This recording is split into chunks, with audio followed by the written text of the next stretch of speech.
Welcome to our channel. Today we how to log into Webhooks for Bubble and Airtable, complete guide step by step clearly. Open your web browser and navigate to the Bubble website. Log into your Bubble account using your credentials. Once you are logged in, locate the Bubble app you wish to integrate with Airtable. Click on the app to open its dashboard.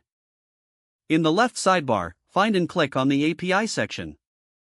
Scroll down until you see the Webhooks section. Click on the Add a new webhook button.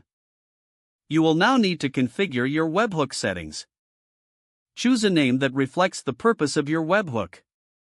Select the type of data you want this webhook to send to Airtable. Ensure you have the correct URL for the Airtable webhook ready. Open a new tab in your browser and navigate to your Airtable account. Log into your Airtable account with your credentials. Once inside, find the base you want to connect to Bubble. Click on the base to open it. In the upper right corner, click on the Automations tab. Click on Create a new automation. Choose when a webhook is received as the trigger for your automation. Copy the generated webhook URL provided by Airtable. Go back to your Bubble app and paste the Airtable webhook URL into the configuration settings. Set up the data format you want to send from Bubble to Airtable. Test the webhook by clicking on the Test button in Bubble. Check your Airtable base to confirm that the data has been received.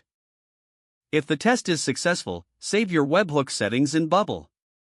Return to Airtable and set up the actions you want to take once the webhook is triggered. Customize the automation to match your workflow requirements. Review all configurations to ensure they are correct.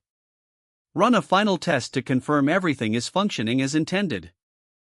Now you are successfully logged into and set up for webhooks between Bubble and Airtable. Don't forget to like this video and subscribe to our channel for more step-by-step tech guides.